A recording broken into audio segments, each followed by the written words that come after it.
नमस्कार, news makers में आपका स्वागत है। मैं हूं प्रकाश हिंदुस्तानी और आज इस कार्यक्रम में हमारे खास मेहमान हैं डॉक्टर एस.बी. सिंह, जो स्कूल शिक्षा विभाग में संयुक्त संचालक हैं, जॉइंट डायरेक्टर स्कूल एजुकेशन। आपका स्वागत है सिंह साहब। शिक्षा की जब भी बात होती है, स्कूलों की बात होती है, तो स्कूलों में अब वापस स्कूलों में भर्ती का दौर शुरू हो गया है। स्कूल मतलब लूटपाट की खुली दुकान, आपको क्या लगता है? ये देखिए, इसमें कोई शक नहीं कि निजी क्षेत्र में जो विद्यालय संचालित हैं उनके द्वारा प्रतिवर्ष फीस की वृद्धि होती है और ये फीस की वृद्धि के कारण पालकों में जिनके बच्चे पढ़ते हैं उनमें असंतोष रहता है और असंतोष का सामना हम लोग को प्रतिवर्ष करना पड़ता है। इसको राज्य शासन ने गंभीरता से लिया है और स्कूल शिक्षा विभाग जल्द ही इस क्षेत्र में कदम उठाते हुए एक रेगुलेटरी कमीशन फीस के संबंध में फी रेगुलेटरी कमीशन का निर्माण करने जा रहा है। उसको जल्द ही सत्र के शुरुआत में, मुझे लगता है कि 2 या 3 महीने में वो इस तरीके से शुरुआत हो जाएगी कि स्कूलों में कैटेगराइजेशन यानी कि उनका वर्गीकरण इस तरीके से होगा कि वो उस निर्धारित सीमा से अधिक फीस नहीं ले सकेंगे, जिससे पालकों को राहत होने की संभावना है। बड़ी अच्छी खबर है ये तो कि अब कॉलेजों के बाद स्कूलों पर भी सरकार का शिकंजा रहेगा, मनमानी फीस नहीं ले पाएंगे। लेकिन अभी जिस तरह मनमानी फीस ली जा रही है, सरकारी स्कूलों में तो ये बात नहीं है, लेकिन सरकारी स्कूलों में लोग बच्चे भेजना नहीं चाहते। क्यों ऐसा है? ये सोच का थोड़ा सा मैं कहूँगा कि निजी क्षेत्र की जो संचालित स्कूलें हैं, विद्यालय हैं, उनमें थोड़ा सुविधाएं तुलनात्मक रूप से निसंकोच ज़्यादा हैं और जो पेरेंट्स या माँ बाप बच्चों के आर्थिक रूप से जब ज़्यादा सक्षम होते हैं तो अपनी बेहतरी के लिए, वो बच्चों की बेहतरी के लिए वो निजी स्कूलों की तरफ रुझान होता है उनका, और इसमें कोई शक नहीं है। और दूसरा ये कि निजी क्षेत्र का जो तबका है वो काफ़ी बड़ी मात्रा में हमारे प्रदेश के बच्चों को शिक्षा देने का काम करता है। तो हम सरकारी स्कूल इतनी मात्रा में है भी नहीं कि हम, अब जैसे इंदौर को ले लें आप जी, इंदौर में इतने स्कूलों में, सरकारी स्कूलों में जगह नहीं है कि निजी क्षेत्र में जितने बच्चे पढ़ रहे हैं उनमें हम समाहित कर सकें। तो वो आर्थिक रूप से जो विभेद है समाज में, उसके कारण भी कुछ अच्छे स्कूल हैं, निजी क्षेत्र हैं, तो उसमें रुझान स्वाभाविक तौर पर। बोर्ड के रिजल्ट को लेकर बड़े चिंतित रहते हैं। आपके बोर्ड का रिजल्ट अच्छा है, 2 साल पहले तो बड़ा बुरा रिजल्ट था। क्या प्रभाव पड़ता है? आपका विभाग कैसे उस पर ध्यान रखता है? नहीं, बोर्ड के रिजल्ट के लिए हम लोग जो है सतत रूप से जितना भी प्रयास होता है, हमारा विभाग का अमला, हम लोग सभी प्रयासरत रहते हैं और कभी 1-2% का वेरिएशन आगे ऊपर नीचे होता रहता है, लेकिन बेहतरी के लिए हम लोग सतत प्रयास करते रहे हैं। पिछले साल इंदौर जिले का जो 10वीं का रिजल्ट था बोर्ड का, नो डाउट कि उसके पिछले साल की तुलना में ज़्यादा बेहतर आया है और इस सत्र में भी हम लोग बेहतरी के लिए प्रयास कर रहे हैं। किस तरह प्रयास करते हैं आप एक अधिकारी के तौर पर? स्कूलों का रिजल्ट अच्छा हो, क्या करते हैं? उसमें बहुत से एकेडमिक प्रयास हम लोग करते हैं स्कूलों में जाके। एक तो मूल ये रहता है कि देश के हमारे जो शिक्षक हैं वो समय पर स्कूल पहुँच कर अध्यापन कार्य में लगें, और दूसरा जो निदानात्मक कक्षाएं हम लोग जो मंथली टेस्ट लेते हैं, उसमें जो बच्चे कमजोर चिन्हित होते हैं उन बच्चों का एक वर्ग में लेकर के हम लोग उनके एक्स्ट्रा क्लासेस लेते हैं। उनको सपोर्टिव सपोर्ट करने के लिए अच्छे टीचरों को बुला करके उनका अध्यापन कार्य कराते हैं, एक्सेस टाइम उनको हम बिठाते हैं। आपका बड़ा आतंक है शिक्षा विभाग में, वो सस्पेंड करते हैं आप लोगों को? नहीं, वो देखिए, जहाँ तक सस्पेंड और निलंबन करने का वो हमारी शासकीय मजबूरी है, क्योंकि हमको शासन ने अधिकार दिए हैं कि जहाँ कहीं भी आप लापरवाही देखते हैं तो आपसे अपेक्षा है कि उस लापरवाही को दबाने या मिटाने के लिए आप कुछ ऐसे कदम उठाएं। तो वो कभी कभी जब सामने चीज़ आती हैं तो हमको वो निर्णय लेना पड़ता है सब चीज़ों का। आपने प्राइवेट स्कूल और सरकारी स्कूलों की तुलना में की, तो आपने कहा प्राइवेट स्कूलों के पास संसाधन अच्छे हैं। एक बात यह भी है कि प्राइवेट स्कूल्स में अच्छे बच्चे जा रहे हैं जिनका बैकग्राउंड अच्छा है, जो घर पर पढ़ाई कर सकते हैं, जो ट्यूशन पढ़ सकते हैं। सरकारी स्कूलों में वे बच्चे जाते हैं इनका बैकग्राउंड बहुत अच्छा आर्थिक रूप से नहीं है, वे खुद की मेहनत पर आते हैं। तो आपको ये नहीं लगता कि सरकारी स्कूलों में अगर सुविधाएं और बढ़ें तो वहाँ और अच्छा रिजल्ट आ सकता है? रिजल्ट और सुविधा, हाँ, ये दोनों में हमारे विचार में संबंध नहीं है। यदि टीचर अच्छे माहौल में अच्छा टीचर बच्चों को यदि पढ़ाई करता है तो अपन गुणवत्ता और रिजल्ट परीक्षा परिणाम तक ही सीमित रहें। अब हमारे सरकारी स्कूलों के पास बसें नहीं हैं या अच्छा माहौल नहीं है या अच्छी लंबी चौड़ी ज़मीनें नहीं है खेलने कूदने के लिए, ये थोड़ा सा कमियां हम स्वीकारते हैं। और जहाँ तक गुणवत्ता का प्रश्न है कि टीचर हमारे यहाँ भी अच्छे हैं, लेकिन ठीक है, अपनी अपनी सोच है। कभी कभी आप देखेंगे कि प्राइवेट स्कूलों के रिजल्ट अभी पिछले साल उसके पिछले साल बहुत कम रहे हैं, निजी क्षेत्र के स्कूलों के परीक्षा परिणाम उसमें हम आगे रहे हैं। तो मेरे ख्याल से टोटल पैकेज देख रहे हैं अभिभावक आजकल कि बच्चा खेलेगा भी और बच्चा दिन भर स्कूल में रहेगा तो पाप कटा, घर में परेशानी नहीं होगी, ये सोचते हैं क्या माता पिता? बहुत सी बातें हैं। हाँ। जैसे समाज में मैंने बताया आपको कि एक अशिक्षित वर्ग भी है, उसकी तुलना में फिर शिक्षित वर्ग भी है। कोई निर्धन है, कोई संपन्न है, कोई कम पढ़ा लिखा हुआ है, कोई ज्यादा पढ़ा लिखा है। तो इस विभेद के कारण हाँ। उनके द्वारा स्कूलों का चुनाव में भी अंतर आ जाता है। शिक्षा के अधिकार कानून का पालन आप कराते हैं, कैसे कराते हैं? शिक्षा का अधिकार कानून का जो पालन है, अभी प्रथमतः सरकार ने निर्णय लिया है कि जो गरीब और कमजोर तबके के बच्चे हैं उनको कम से कम 25% स्कूलों में निःशुल्क प्रवेश दिलाया जाए। इसके पीछे उद्देश्य ये है कि ये कमजोर गरीब तबका जो है वो शिक्षा के महत्व को नहीं समझता है, उनके बच्चे स्कूल तक नहीं जा पाते हैं। उसके पीछे रीज़न होता है कि उनके पास पैसे नहीं है, निर्धन है, गरीब परिवार से हैं। तो क्यों ना सरकार उनको सपोर्ट दे करके उनको स्कूल तक पहुंचाए और शिक्षा का लोक व्यापीकरण हो। तो हम लोग अभी मैं आपको एक आंकड़ा बताऊं कि अभी 10,000 के आसपास कुछ सीटें थी अपने इंदौर जिले में विभिन्न स्कूलों में जी। उसके विरुद्ध हम लोगों ने करीब 8,500 बच्चों को निःशुल्क प्रवेश दिलाने में सफल हुए हैं। ये बहुत बड़ी सफलता है। वाकई आप बधाई के पात्र अगर ऐसा हुआ तो। और लेकिन सवाल है कि जिन्हें प्राइवेट स्कूल कहा जाता है वो भी तो सरकारी सुविधाओं के कंधे पर ही है।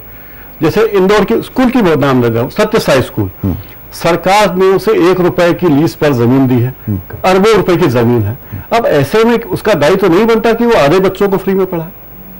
बिल्कुल सही है। उसमें सरकार ने देखिए इसमें एक बड़ा अच्छा कानून या नियम बनाया है।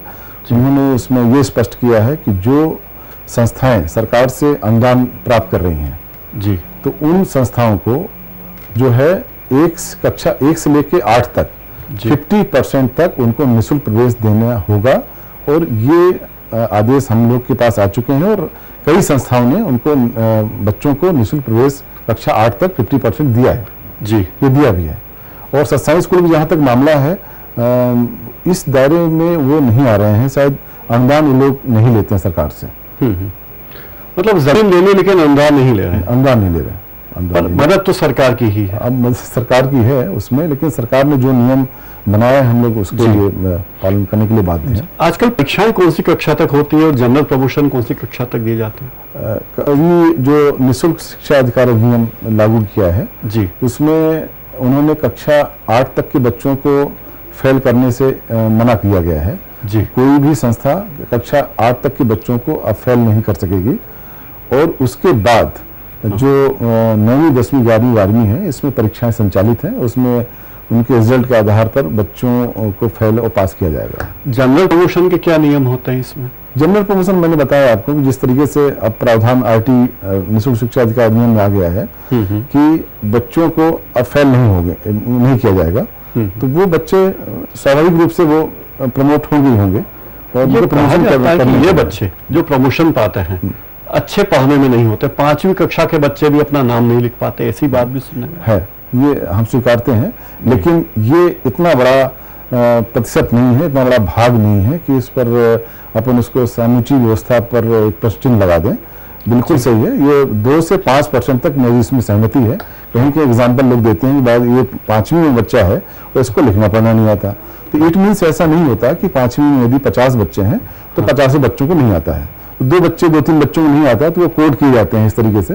तो वो थोड़ा सा ये आप निजी विश्वविद्यालय नियामक आयोग के भी सदस्य हैं, तो किस तरह प्राइवेट विश्वविद्यालय आएंगे, प्राइवेट यूनिवर्सिटीज कैसे आएंगी? मध्य प्रदेश राज्य ने उच्च शिक्षा को प्रोत्साहन देने के लिए एक अधिनियम गठित किया है जिसका नाम है निजी विश्वविद्यालय विनियामक आयोग।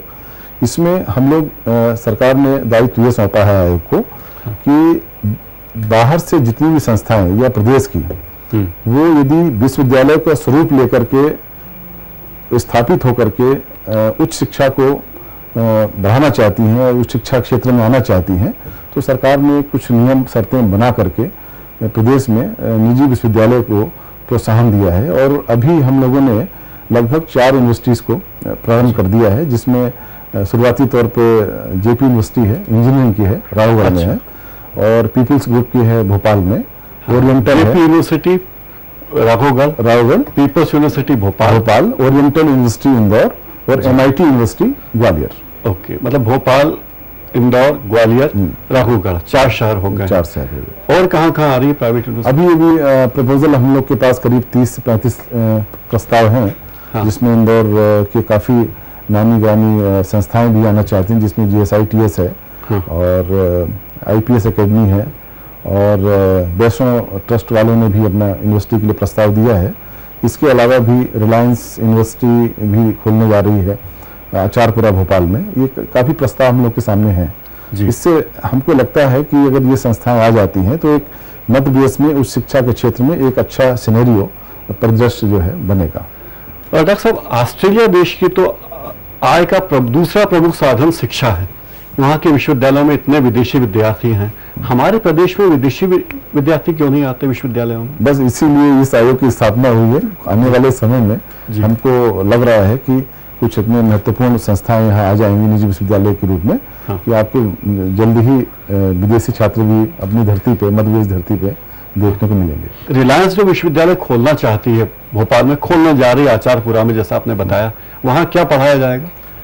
वहाँ देखिए कि मैं तो अभी ज़्यादा कुछ नहीं कह पाऊँगा, लेकिन हाँ इतना जरूर कह देता हूँ कि रिलायंस जो ग्रुप है उनको जितनी भी जैसे इंजीनियर्स लगते हैं, जैसे पेट्रोलियम इंजीनियर की आवश्यकता पड़ती है उनको, जिसमें आपके वोकेशनल भी उनको आवश्यकता पड़ती है, MBA BBA, तो इस तरीके से जो उनके लिए आवश्यक हैं वही उसी अनुरूप वहाँ पर कोर्सेस वो चालू करेंगे और अपना है प्लेसमेंट स्वयं अपनी संस्थाओं के लिए करेंगे वो।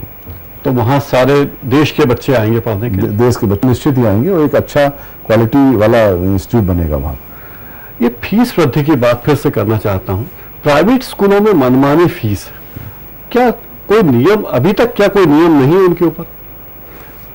एक बच्चे के स्कूल KG वाले बच्चे की फीस 10,000, कहीं 15,000, कहीं 6,000, तो कोई नियम नहीं है इस पे? नहीं, बिल्कुल हम आपके इस बात से सहमत हैं कि फीस में इतना विभेद है कि कहीं नर्सरी में 2 लाख की फीसें हमने सुनी है इंदौर में, और एक जगह 8,000 भी सुनी है।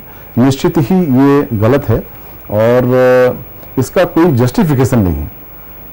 यदि हम संस्था से सामने खड़े करके पूछें कि आप 2 लाख रुपए इस छोटे से बच्चे की नर्सरी की पढ़ाई के लिए ले रहे हैं, इसको जस्टिफाई करें, तो उनके पास हमको लगता है नहीं कि उनके पास कोई संतोषजनक उत्तर होगा। इसको सरकार ने बड़ी गंभीरता से लिया है और माननीय मुख्यमंत्री जी ने भी जल्द ही अभी घोषणा भी कर चुके हैं और जल्द ही इस क्षेत्र में एक रेगुलेटरी फीस के संबंध में आदेश आ रहे हैं, नियम बन रहे हैं और जल्द ही उन पालकों को राहत मिल सकेगी। कुछ NGOs भी स्कूल चला रहे हैं जो नॉन गवर्नमेंट संस्थाएं हैं, उनका कामकाज कैसा है? नहीं, अभी तो देखिए हम किसी संस्था की विशेष संस्था पर टिप्पणी नहीं करेंगे। हाँ। लेकिन हमको लग रहा है कि महीने 2 महीने में इतनी राहत हो जाएगी कि हम स्कूलों में की फीस को इतना वर्गीकरण कर देंगे कि जिसको जहां इच्छा है उस संतोषजनक फीस में अपने बच्चे को पढ़ा सकता है। मुंबई शहर में एक परंपरा है, एक नियम है कि आप जिस इलाके में रहते हैं वहां भर्ती के वक्त बच्चों को राशन कार्ड लेकर जाना पड़ता है कि हम इस इलाके में रहते हैं, हमारे बच्चे को यही स्कूल में एडमिशन मिलना चाहिए। इंदौर की बात करें तो 54 नंबर स्कीम में रहने वाले व्यक्ति का बच्चा चौथराम स्कूल जा रहा है, संगम नगर में रहने वाले का बच्चा शिशुकुंज जा रहा है। वो एक बच्चा जो छोटा बच्चा है स्कूल जाने के लिए 10 से 15 किलोमीटर का सफर आने जाने में करता है रोज। इससे बच्चों की एनर्जी बर्बाद है, शहरों में सड़क पर यातायात बढ़ता है। ऐसा कोई कानून अपने यहाँ क्यों नहीं बनता? बिल्कुल सही है। ये हमको लगता है कि ये ऐसा है नहीं है। लोगों ने शुरुआत में जब ये कानून लागू हुआ था पिछले सत्र में, तो ऐसी नौबत आ गई थी कि कुछ माँ बाप ने अपने वार्ड से हट करके दूसरे वार्ड में जाके आवेदन किया था, लेकिन सरकार ने ये निश्चित किया है कि जिस वार्ड का जो निवासी है उस वार्ड में जितने स्थित स्कूल है उसी में आवेदन करेगा। हाँ। और लॉटरी के द्वारा उनका चयन होगा। तो ये हम लोगों ने नियम बनाए हैं विधिवत रूप से, और वार्ड के सबसे पहले हमने वार्ड के बच्चों को ही लिया है। यदि वार्ड में बच्चे नहीं मिलते हैं तो हमारा नियम ये है कि अन्य वार्ड से हम, जो उससे लगा हुआ वार्ड है जी, उसके ही वार्ड से हम बच्चे चयनित करेंगे। ये निश्चित बिल्कुल सीधा साधा हमारे यहाँ प्रावधान है और ऐसा ही हमने क्रियान्वयन किया है। और कुछ लोगों ने ऐसा आवेदन डाल दिया होगा जो कहने के लिए ऐसा हो गया कि साहब वहाँ का बच्चा वहाँ जा रहा है, उस वार्ड का इतना दूर है। ये बहुत कम हुआ होगा, उसको भी हमने दूर कर दिया है और ना के बराबर स्थिति है। आजकल छोटे छोटे बच्चे, स्कूलों के बच्चे आत्महत्या कर रहे हैं। आप शिक्षाविद हैं, प्रोफेसर रह चुके हैं, आपके अंतर्गत कई बच्चों ने डॉक्टरेट की डिग्री ली है। आपको क्या लगता है क्यों हो रही है ऐसी बात? ये इसका संबंध देखिए पूरा का पूरा साइकोलॉजी से है, और मैं जहाँ तक अपने अनुभव और अपने अभिव्यक्ति के माध्यम से इसको समझ पाता हूँ, तो वो ऐसा नहीं कि विद्यार्थी होने के कारण उसने ऐसा किया है। अगर वो विद्यार्थी ना भी होता तो हो सकता है किसी अन्य कारण से वो सुसाइड कर लेता। तो सुसाइड तो हर एज में है, लड़कियां भी करती हैं, महिलाएं भी करती हैं, बच्चे भी करते हैं, पुरुष भी करते हैं। तो उनके अपने अपने रीज़न होते हैं जो साइकोलॉजिकल हैं। उसका शिक्षा से हमारे ख्याल से कोई संबंध नहीं होता। लेकिन हाँ, कुछ ऐसे जस्टिफाइड रीज़न भी हैं कि जो लड़की फेल हो गई या लड़का फेल हो गया, उस कारण से वो दुखी होकर के या फ्रस्ट्रेशन में आकर के सुसाइड कर लेते हैं। लेकिन बहुत कम परसेंटेज है, लेकिन इसको शिक्षा की व्यवस्था को हम दूसरी नहीं मानते। सिंह साहब, आप हमारे स्टूडियो में पधारे, हमसे बातचीत की, आपका बहुत बहुत धन्यवाद। Thank you sir, thank you. News makers में फिलहाल इतना ही।